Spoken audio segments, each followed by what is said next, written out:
Good morning, students. Today we will start a new chapter, Surface Chemistry. As the name suggests, surface chemistry.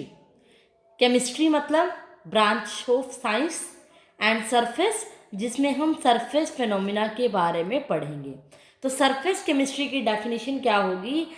ऐसी branch of science which deals with the study of phenomena occurring at the surface. जिस पूरे chapter के अंदर हम surface पे होने वाले phenomena के बारे में पढ़ेंगे. कोई भी फिनोमिना हो सकता है जैसे crystallisation, dissolution, corrosion, catalysis, electrode process. बहुत सारे ऐसे फिनोमिना होते हैं जो कि सरफेस पे ही होते हैं, जिसके बारे में हम पढ़ेंगे. हमारे जो सिलेबस में है पहला सरफेस फिनोमिना जो कि एड्जॉर्प्शन. बड़ा ही इम्पॉर्टेंट लेक्चर है आज का. हालांकि ये बेसिक लेक्चर है, बट अगर आज का बेस समझ में नहीं आया तो पूरा चैप्टर आपको समझ में नहीं आएगा. तो एड्जॉर्प्शन को बड़े अच्छे से समझना है. एड्जॉर्प्शन क्या होता है? आज तक आपने एब्जॉर्प्शन के बारे में तो सुना होगा. सुना है किसी ने? एब्जॉर्प्शन कहते हैं कोई भी चीज़, किसी भी चीज़ को एब्जॉर्ब कर लेना. क्या होती है एब्जॉर्प्शन? जैसे मान लो आपके पास कोई स्पंज है. स्पंज समझते हो ना, कॉटन टाइप होती है जो अब्जॉर्ब करती है. उसको आपने पानी में डिप किया. जैसे ही पानी में डिप करोगे ये क्या करेगी? पानी को अपने अंदर सोख लेगी. इसको हम क्या कहते हैं? एब्जॉर्प्शन. एक्चुअल में क्या होता है? एब्जॉर्प्शन और एड्जॉर्प्शन में यही फ़र्क है कि जो एब्जॉर्प्शन होता है वो क्या होता है? बल्क फिनोमिना होता है. समझ आ रही है? बल्क फिनोमिना का मतलब क्या होता है? स्पंज के पूरी स्पंज के अंदर तक क्या होगा? पानी भर जाएगा, स्पंज पूरी तरह से गीली हो जाएगी. लेकिन जो एड्जॉर्प्शन फिनोमिना होता है वो ऐसा होता है, मान लो किसी भी चीज़ को डिप किया, मैं एग्जांपल दूंगी, तो उसके अंदर पानी अंदर तक नहीं जाएगा, जस्ट सरफेस के ऊपर ऊपर जाएगा. मतलब कि ये नीचे नहीं दिखाऊंगी, सिर्फ सरफेस के ऊपर जाएगा. इसीलिए इसको हम क्या कहते हैं? Surface phenomena. और इसीलिए इस चैप्टर का नाम है सरफेस केमिस्ट्री. ऐसे फिनोमिना के बारे में पढ़ना है जो सिर्फ सरफेस के ऊपर होंगे. आपको मैं एक एग्जांपल दे रही हूँ. फॉर एग्जांपल आपके पास एक पेपर है, सिंपल पेपर, ऑर्डिनरी पेपर जिसको आप कह रहे हो, और एक तरफ आपके पास एक क्या है? फिल्टर पेपर है. फिल्टर पेपर आपने लैब में सभी ने यूज़ किया हुआ है, +1 में आपको पता है. आप और आपके एक टेबल के ऊपर क्या पड़ा है? पानी की कुछ ड्रॉप्स पड़ी हैं, पानी गिर गया. तो आप क्या करोगे? सबसे पहले उसको फिल्टर पेपर से साफ़ करोगे. इमेजिन करो ये पिक्चर. फिल्टर पेपर से जब आप साफ़ करोगे तो आप क्या देखोगे? क्या देखोगे? कि ये पानी पूरी तरह से सोख लेता है फिल्टर पेपर को. राइट? फिल्टर पेपर पूरी तरह से गीला हो जाता है, मतलब पूरी तरह से सोख लेता है. लेकिन जब ऑर्डिनरी पेपर की बात करोगे, सिंपल से पेपर से इमेजिन करके देखना या प्रैक्टिकली करके देखना. फिल्टर पेपर आपके पास घर में अवेलेबल नहीं है, बट आपने लैब में ये सब देखा हुआ है. स्लैब के ऊपर पानी गिर जाता था, केमिकल गिर जाता था, कोई भी लिक्विड गिरता था तो उसको अब्जॉर्ब कर लेता था और हमारा प्लेटफॉर्म साफ़ हो जाता. तो ये प्रैक्टिकल घर पे देखना कि टेबल के ऊपर पानी गिराना और उसको ऑर्डिनरी पेपर से साफ़ करना, वो पूरी तरह से टेबल साफ़ नहीं होगा. इट मीन्स पानी पूरे पेपर के अंदर नहीं गया, वो ओनली सरफेस के ऊपर ही गया है. तो इसीलिए इस प्रोसेस को हम क्या बोलते हैं? एडजॉर्प्शन. मतलब सरफेस के ऊपर पानी आया है, अंदर तक नहीं गया. लेकिन फिल्टर पेपर के केस में पानी अंदर तक चला गया. इस फिनोमिना को हम क्या बोलते हैं? एब्जॉर्प्शन. क्लियर हुई ये बात? ये बड़ा इंपॉर्टेंट एग्जाम्पल था. इस एग्जाम्पल के थ्रू आप इसकी स्टडी कर सकते हो. स्पंज वाले से आपको क्लियर हो गया होगा कि एब्जॉर्प्शन अंदर तक होता है, लेकिन एड्जॉर्प्शन क्या होता है? ओनली सरफेस फिनोमिना होता है. आई होप आपको ये पॉइंट क्लियर हो गया होगा. अब क्या होता है, मैंने जैसे पेपर का एग्जाम्पल दिया और पानी के साथ दिया.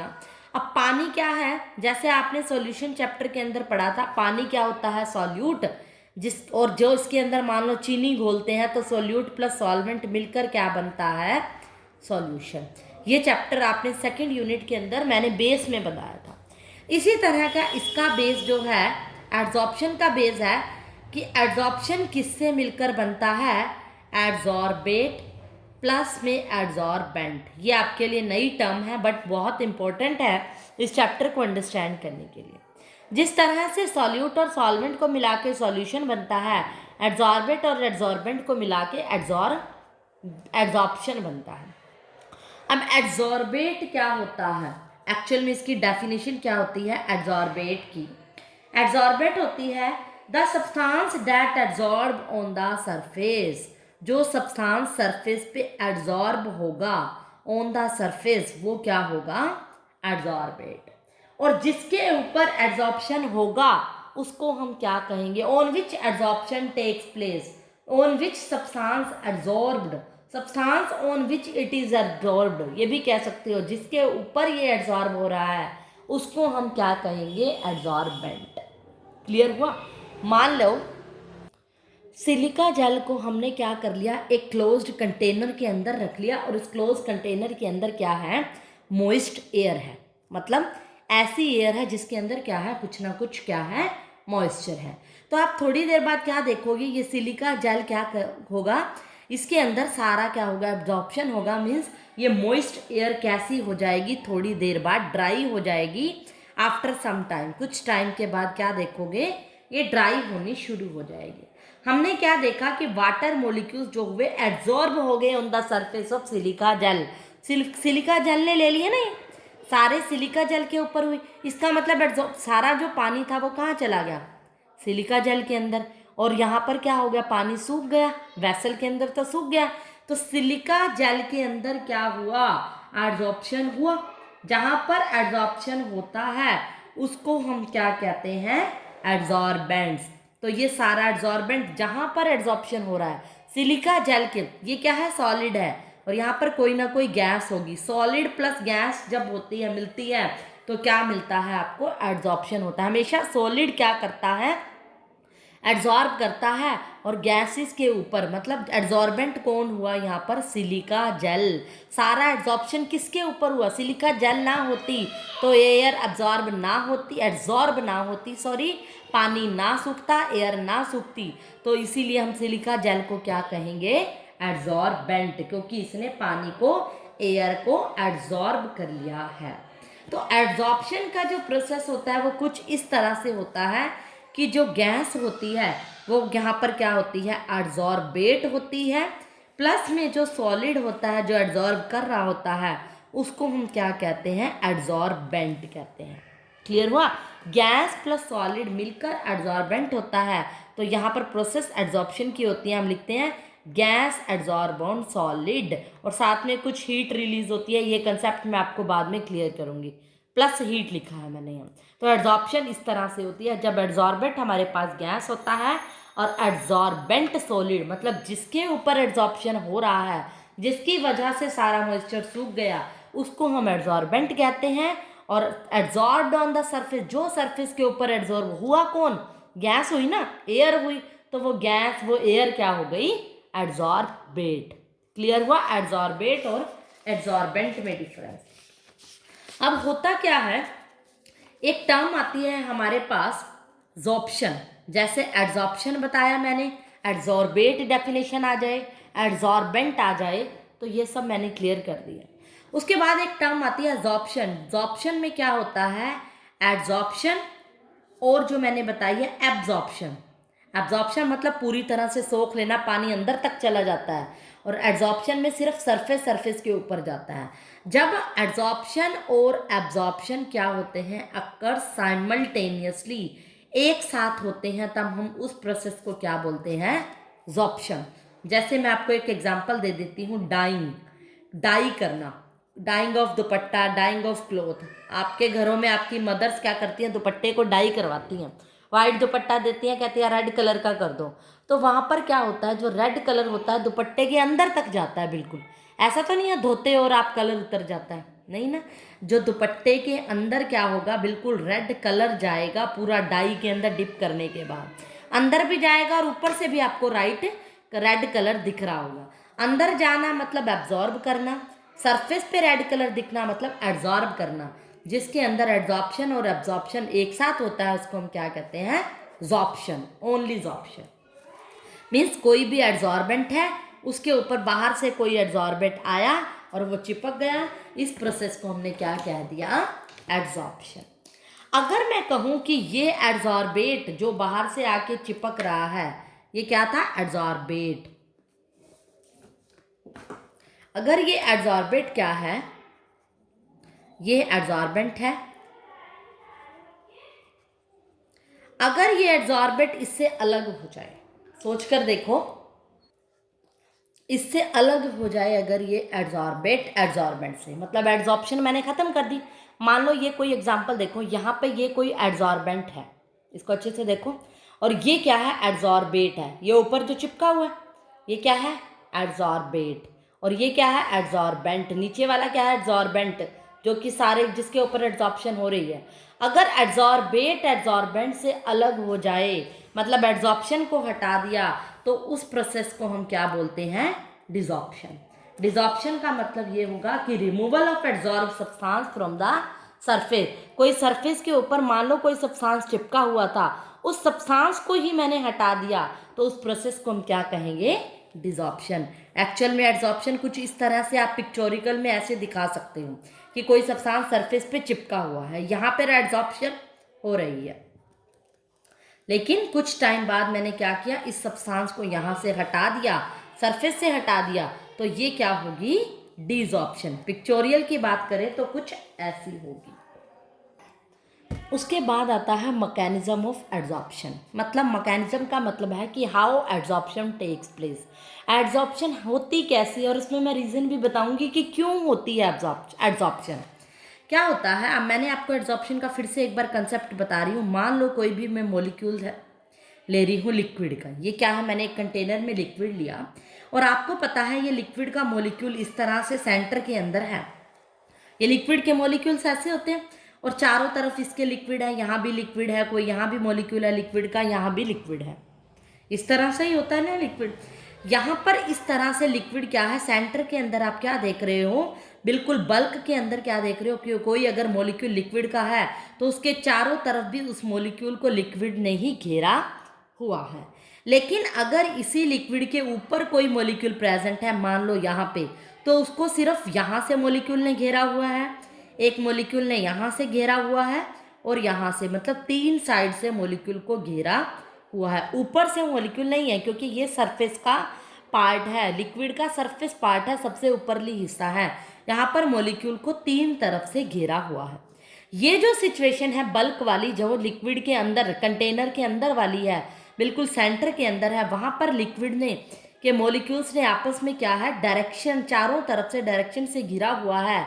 तो क्या कर रहा है, एक दूसरे पर क्या कर रहा है, बैलेंस्ड फोर्स लगा रहा है।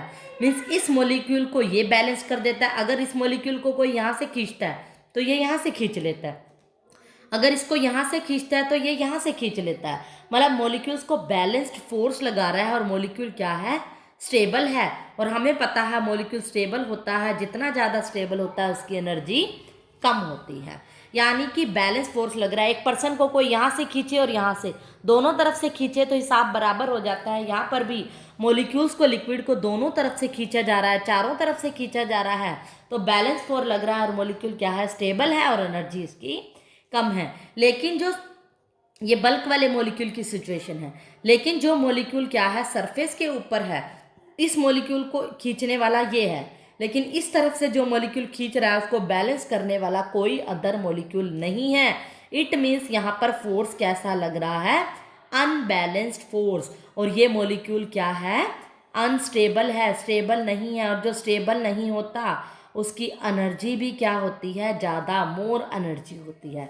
यानी कि मेन पॉइंट क्या है, ये अनस्टेबल फोर्स है, और ये क्या है, अनबैलेंस्ड फोर्स है, और ये अनस्टेबल है। तो बाहर से कोई भी जो मॉलिक्यूल पड़ा होगा, ये उस मॉलिक्यूल को बड़ी इजीली खींच लेगा, क्योंकि इसको अपना फोर्स बैलेंस करने के लिए कोई मिल जाएगा, राइट। इसीलिए एड्सॉर्प्शन होती है।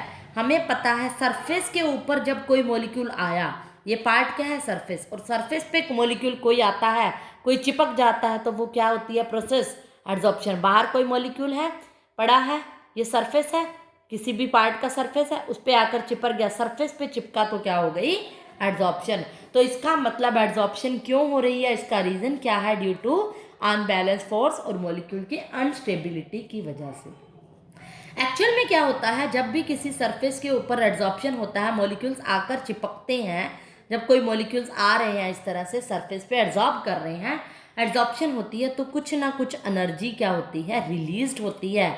इसीलिए हम इस प्रोसेस को हम क्या कहते हैं, एक्सोथर्मिक प्रोसेस। तो कई बार पूछा जाता है why adsorption is an exothermic process, या फिर क्वेश्चन घुमा के पूछ लेता है एड्जॉर्प्शन इज ए एक्सोथर्मिक और एंडोथर्मिक प्रोसेस, कि जब भी एड्जॉर्प्शन होगी तो एड्जॉर्बेंट क्या होंगे, डिक्रीज होंगे, राइट। एड्जॉर्बेंट क्या होगा, डिक्रीज होगा, फोर्स जो होगा एड्जॉर्बेंट पे डिक्रीज होगा, या ये कह लो कि सरफेस एनर्जी डिक्रीज होगी, या ये कह लो जब मॉलिक्यूल आता है तो कुछ ना कुछ एनर्जी रिलीज होती है। इसीलिए जो एड्जॉर्प्शन होता है वो एक्सोथर्मिक प्रोसेस होता है। इस पे एक क्वेश्चन आता है, कई बार ये पूछ लेता है कि एड्जॉर्प्शन इक्विलिब्रियम की सिचुएशन कौन सी होती है। एड्जॉर्प्शन इक्विलिब्रियम, एड्जॉर्प्शन इक्विलिब्रियम की सिचुएशन एक्चुअल में क्या होगी, मैंने जैसे अभी आपको बताया था कि एड्जॉर्प्शन कैसे होती है, जब कोई गैस क्या होती है, एड्जॉर्बेट होती है, और क्या होते हैं, सॉलिड क्या है, एड्जॉर्बेंट, जिसके ऊपर एड्जॉर्प्शन होता है। उसके साथ इन दोनों को मिलकर क्या बनती है, एड्जॉर्प्शन बनती है कि गैस एड्जॉर्ब्ड ऑन सॉलिड। और याद होगा मैंने क्या लिखा था, प्लस हीट, क्यों, अब मैंने बता चुकी हूँ कि एनर्जी इस केस में रिलीज हो रही है, एक्सोथर्मिक प्रोसेस है। और यहाँ पर इक्विलिब्रियम की कंडीशन होती है, क्यों, जब गैस कोई भी सॉलिड के ऊपर जब एड्जॉर्प्शन होती है, गैस एड्जॉर्ब करती है, तो वो क्या करती है, पहले कंडेंस्ड होती है। इसकी जब सिचुएशन लिखोगे तो पहले कंडेंस होती है, कंडेंसेशन होती है, और वापस जब एड्जॉर्प्शन इस पोजीशन पे पहुंचती है तो इवेपोरेशन होती है। यानी इवेपोरेशन और कंडेंसेशन के बीच में इक्विलिब्रियम आता है। और हम या फिर ये भी कह सकते हैं कि ली चैटलर प्रिंसिपल के अकॉर्डिंग भी जब हम टेम्परेचर बढ़ा क्या करेंगे, इंक्रीज करेंगे, तो एड्जॉर्प्शन क्या होगी, डिक्रीज होगी, और इस वाइस वर्सा होगा, या फिर ली चैटलर प्रिंसिपल लगाओ। और हमें पता है इस वजह से हम क्या कहेंगे कि हीट रिलीज हो रही है, तो हम क्या कहेंगे कि ये एक्सोथर्मिक रिएक्शन है। एक डेफिनेशन पूछी जाती है हीट ऑफ एड्जॉर्प्शन की, तो वो भी यही होती है, हीट ऑफ एड्जॉर्प्शन इससे मिलता जुलता है कि कितनी अमाउंट ऑफ हीट इवॉल्व हो रही है जब एड्जॉर्प्शन हो रहा है, कोई भी सरफेस पे मॉलिक्यूल आ रहा है, तो हीट जितनी, एनर्जी जितनी रिलीज हो रही है, कब, जब 1 मोल ऑफ गैस एड्जॉर्ब्ड हो रही है। मान लो कोई भी गैस का मोल ही एड्जॉर्ब होता है, 1 मोल ऑफ गैस जब एब्जॉर्ब होती है किसी सरफेस पे, और उस टाइम पे जो एनर्जी रिलीज होती है, उस एनर्जी को, उस हीट को हम क्या कहते हैं, हीट ऑफ एड्जॉर्प्शन। तो इससे क्लियर हो गया कि हीट ऑफ एड्जॉर्प्शन क्या है, एक एक्सोथर्मिक प्रोसेस है। एक टॉपिक आता है entropy change, entropy change during adsorption and absorption equilibrium. जब एब्जॉर्प्शन और एड्जॉर्प्शन इक्विलिब्रियम होता है तो एंट्रोपी चेंज कैसे होती है। हमें पता है कि जब कोई मॉलिक्यूल एड्जॉर्बेट हो रहा है किसी सरफेस के ऊपर, कोई भी सरफेस ऑफ द सॉलिड, ये सॉलिड है, एड्जॉर्बेंट का जो सरफेस क्या होता है, सॉलिड, जहाँ पर एड्जॉर्प्शन हो रही है ये सॉलिड है, और बाहर से गैस क्या हो रही है, एड्जॉर्ब, ये सबको मैं बार बार बता चुकी हूँ। तो क्या होगी, एंट्रोपी क्या होगी, कैसी चेंज होगी, डिक्रीज होगी, क्योंकि क्या है, मॉलिक्यूल्स पहले इधर उधर घूम रहे थे, एड्जॉर्प्शन के केस में क्या हो गया, मॉलिक्यूल्स आकर बैठ गए, चिपक गए इसके सरफेस के ऊपर। चिपकना मतलब टिक के बैठना, रैंडमली ना घूमना, मतलब एंट्रोपी का घटना। +1 में हमने एंट्रोपी पढ़ी है कि रैंडमनेस होती है एंट्रोपी। अब एंट्रोपी डिक्रीज होगी, रैंडमनेस खत्म होगी, क्योंकि मॉलिक्यूल सरफेस से चिपक गए हैं। और आपने गिब्स फ्री एनर्जी का फॉर्मूला पढ़ा था, delta G is equal to delta H minus T delta F. अगर क्या होगी एंट्रोपी, मैंने कह दिया डिक्रीज हो गई, यानी कि नेगेटिव हो गई। अगर ये नेगेटिव हो गई, डेल्टा एच नेगेटिव हो गया, तो माइनस माइनस क्या हो जाएगा, प्लस टी डेल्टा एच ने। और हमने +1 में एक बात पढ़ी थी, अगर डेल्टा एच जी नेगेटिव होगा तो रिएक्शन क्या होगी, फिजिबल होगी। यहाँ पर रिएक्शन क्या है, एड्जॉर्प्शन है। कौन सी रिएक्शन की बात कर रहे हैं, एड्जॉर्प्शन की। अगर मैं कह रही हूँ डेल्टा जी नेगेटिव करना है, एंट्रोपी तो मैं क्या कर चुकी, पॉजिटिव डिक्रीज कर चुकी, नेगेटिव कर चुकी, तो उसके साथ साथ तो डेल्टा एच की वैल्यू भी अगर नेगेटिव होगी, समझ आ रही है, टी डेल्टा एस, अगर ये वैल्यू नेगेटिव होगी तभी डेल्टा जी की वैल्यू भी क्या होगी, नेगेटिव। मैथ्स है यहाँ पे, तो ये प्रोसेस लगाई, मैंने कहा कि एडॉप्शन के अंदर डेल्टा एस तो नेगेटिव ही होता है, रैंडमनेस घटती है तो डेल्टा एस नेगेटिव पुट कर दिया, तो इक्वेशन ओवरऑल क्या हो गई, पॉजिटिव। और हमें पता है पूरी इक्वेशन को मुझे नेगेटिव करना है अगर ये रिएक्शन फिजिबल करनी है, तो एड्जॉर्प्शन पॉसिबल कब होगी, जब ये डेल्टा जी की वैल्यू नेगेटिव होगी। तो ये तो हो नहीं सकती, टेम्परेचर तो कांस्टेंट है, तो डेल्टा एच क्या होनी चाहिए, नेगेटिव। और ये भी मैंने कहा है कि ये क्या होती है, नेगेटिव, और इसकी वैल्यू ग्रेटर भी होनी चाहिए डेल्टा एच की टी डेल्टा एस से, यानी कि ये -5 होगा और ये +4 होगा, तभी इन दोनों का जो आंसर होगा मिलकर माइनस करके क्या आएगा, -1, यानी कि डेल्टा एच की जो वैल्यू होगी ग्रेटर होगी, तभी डेल्टा जी की वैल्यू क्या आएगी, नेगेटिव आएगी। और हमें पता है डेल्टा जी की वैल्यू जब नेगेटिव आती है तो रिएक्शन पॉसिबल होती है। तो इस बात से ये भी पता चलता है एंट्रोपी कैसी चेंज होगी, डेल्टा जी जब क्या, डेल्टा एच क्या होगा, ग्रेटर देन होगा टी डेल्टा एस के।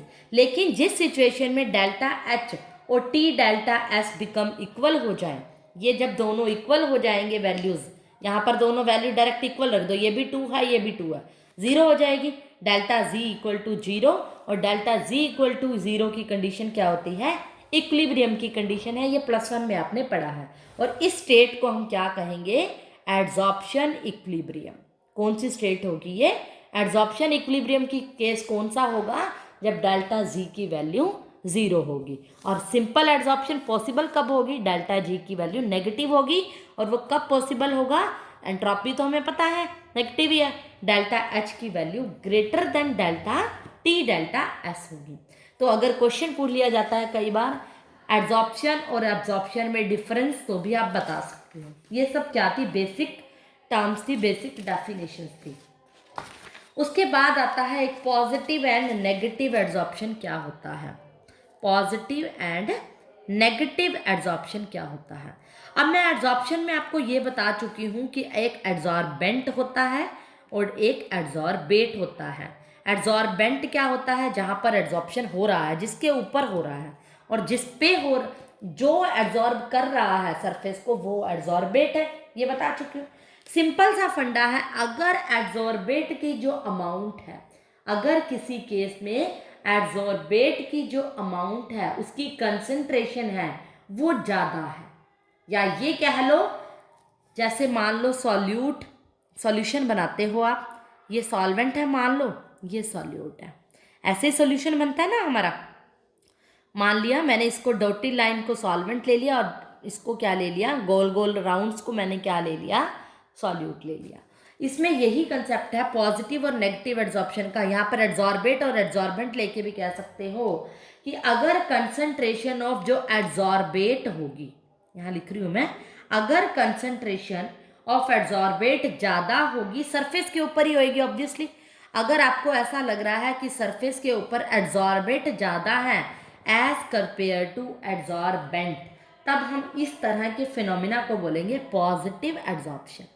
यानी कि एड्जॉर्बेंट को मान लो कि मैंने इस डॉट से डिनोट किया है, सरफेस पे आपको ये डॉट नज़र आ रही है, ज़्यादातर एड्जॉर्बेंट की अमाउंट नज़र आ रही है, इसकी कंसंट्रेशन नज़र आ रही है, तो ये पॉजिटिव एड्जॉर्प्शन होगा।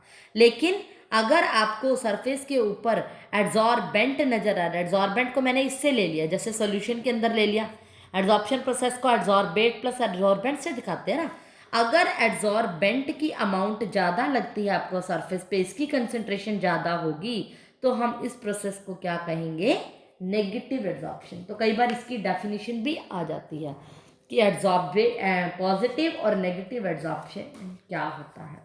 तो सिर्फ कंसंट्रेशन की फॉर्म में आपने इसको एक्सप्लेन करना है। तो आज के लिए सिर्फ इतना ही, सिर्फ बेसिक टर्म्स बताई हैं, जिसमें मैंने adsorption, adsorbate, adsorbent, desorption, sorption, positive और नेगेटिव एड्जॉर्प्शन के बारे में बताया है। अगर आपको बेसिक क्लियर होगा, उसके बाद हम नेक्स्ट लेक्चर में इसको कंटिन्यू करेंगे। आपके लिए इम्पॉर्टेंट इन्फॉर्मेशन जो थी एक बार फिर से बता रही हूँ कि क्विज कॉन्टेस्ट जो होगा आपका संडे को होगा, ऑनलाइन लिंक आएगा, 15 MCQ क्वेश्चंस होंगे। उसके लिए जो सिलेबस है वो हमारा सॉल्यूशन चैप्टर कंप्लीट है। And second important information, zoom class पर जो आपका डाउट सेशन होता है वहाँ पर अटेंडेंस होना आपसे कंपलसरी है। अब मैं आपकी डे वाइज अटेंडेंस लूँगी, उसी अटेंडेंस के बेस पर आपकी असेसमेंट भेजी जाएगी. So you all students please attend your live class, Zoom class on every Friday. That's all.